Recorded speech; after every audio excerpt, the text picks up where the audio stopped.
चुकी हैं। उन तस्वीरों में आप देख सकते हैं कि किस तरह से एक के बाद एक बसों को टारगेट किया गया, उन पर हमला किया गया। जानकारी तो यह भी है कि इस हमले के बाद, इस ब्लास्ट के बाद भी अगर कोई पाकिस्तानी सैनिक बचता है तो उसको गोलियों से भूना गया है। ये तस्वीर इस वक्त आपको दिखा रहे हैं। देखिए कैसे ये बसें एक साथ आगे चल रही हैं, लेकिन बीच में अचानक से इन बस पे धमाका होता है और सारी बसें जिसमें पाकिस्तानी सैनिक सवार थे, सब में ब्लास्ट के बाद, बड़े से धमाके के बाद आग लग जाती है। और अब यह दावा बीएलए की ओर से किया गया है कि इसमें 90 सैनिक मारे गए हैं।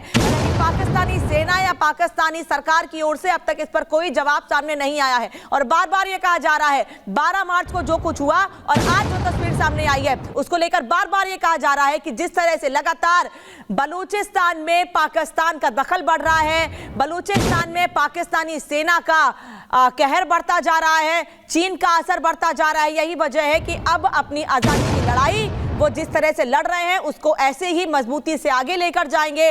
और एमआर मूसा खान हमारे साथ जुड़े, वो तो बार बार ये कह रहे हैं कि हम तो भाई सर पे कफन बांध के निकल चुके हैं, अब जो होगा देखा जाएगा, हम मरने से नहीं डरते हैं, अब हम आजादी चाहते हैं। आज एक मरेंगे, कल 4 मरेंगे, लेकिन हमको उसके बदले में आजादी मिल जाएगी। जनरल सोई, मूसा खान साहब तो यही कह रहे हैं।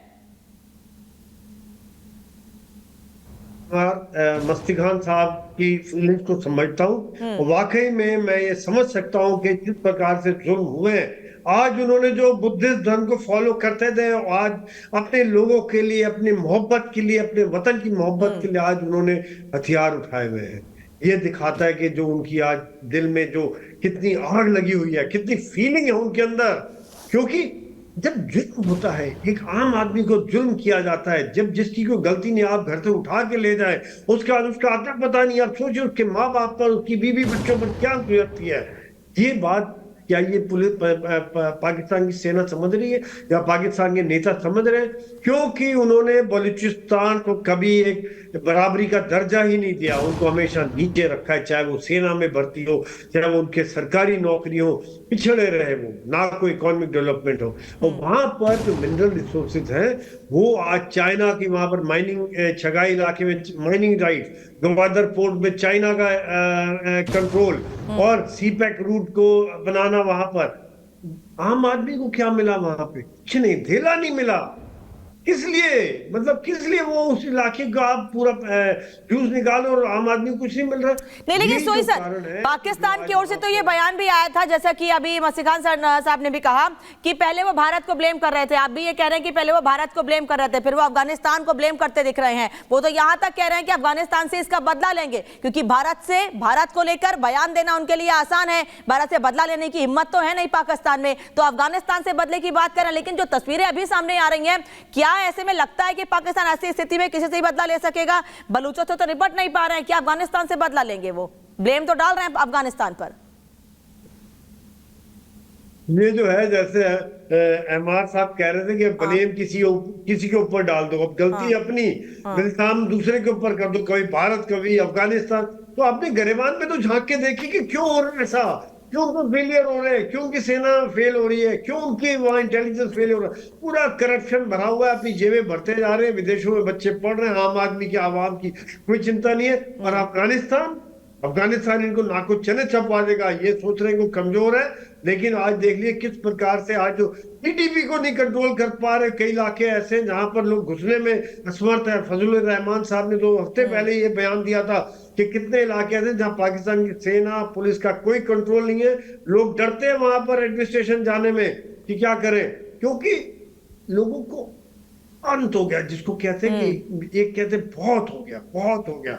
बच्चा आज हथियार उठाने को तैयार है, शहीद होने को तैयार है, सुसाइड बॉम्बिंग कर रहे हैं, कह रहे हैं मैं मर जाऊंगा कोई बात नहीं, लेकिन मेरे वतन के लिए मैं मरने को तैयार हूँ, मेरे लोगों के लिए मैं मरने को तैयार हूँ। ये फीलिंग है। एमआर साहब मेरी बात से इत्तेफाक रखेंगे? बिल्कुल ठीक है एमआर साहब, इस बात को आप आगे अपनी बात कहिएगा, लेकिन फिर सवाल ये बनता है ना कि आप ये कह रहे हैं कि हम अपनी आजादी की लड़ाई लड़ रहे हैं, लेकिन हम पाकिस्तानी हुक्मरानों से बात करते हैं, उनके नेताओं से बात करते हैं, वो कहते हैं हम दहशतगर्दी से लड़ रहे हैं, वो आपको दहशतगर्द कह रहे हैं।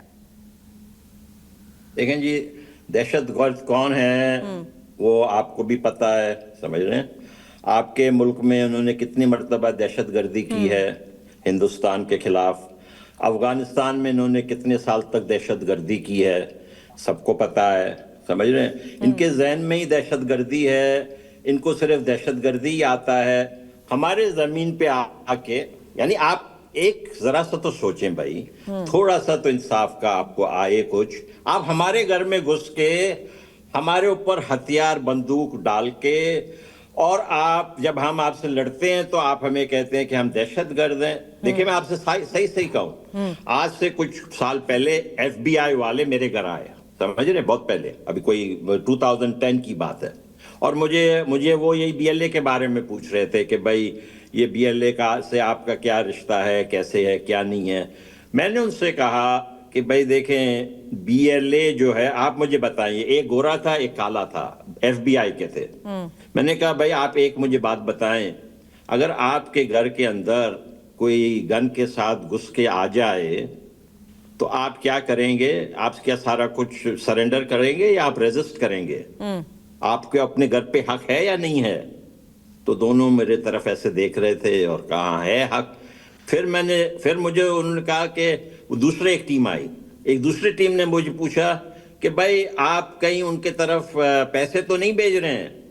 मैंने कहा काश मेरे पास पैसे होते मैं जरूर बेचता। समझ रहे, मैं तो एक साफी पत्रकार, मैं अक्सर पत्रकार ज्यादा रहा हूं और एक्टिविस्ट, हमारे पास कहां से मैंने कहा मेरे पास पैसे होते तो मैं जरूर बेचता उनके तरफ। वो भी मुझे ऐसे करके देख रहे हैं।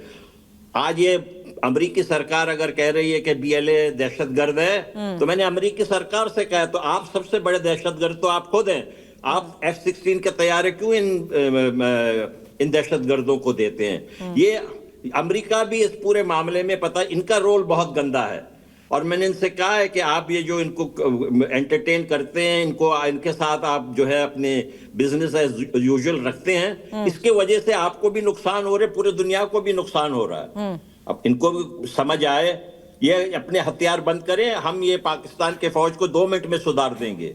लेकिन इनके पास अमेरिका के हथियार हैं, अमेरिका के, चाइना के हेलीकॉप्टर हैं, और ये आके हमारे ऊपर ज्यादती करते। आज ये नहीं कर सकते। देखिए, ये किसी भी जमीन पे आप एक किसी फोर्स के साथ लड़ सकते हैं, लेकिन वहां के अवाम के साथ आप कभी लेकिन भी अहमद कोई साहब, भी नहीं फिर ये भी पूछा जाएगा ना कि लड़ाई कितनी लंबी चलेगी आप लोगों की? आपने एक आर्मी बनाई है, आप पाकिस्तानी सेना के सामने हैं, वो पूरी एक सेना है, आप आर्मी हैं, वो हथियारों से लैस हैं। हाँ जी, देखिए, मुझे आज किसी ने कहा कि भाई आप बलूचिस्तान जो है बांग्लादेश नहीं है, आप उनके साथ जुड़े हुए हैं और वो आपको कुचल देंगे। हमें कोई किसी चीज का खौफ नहीं है।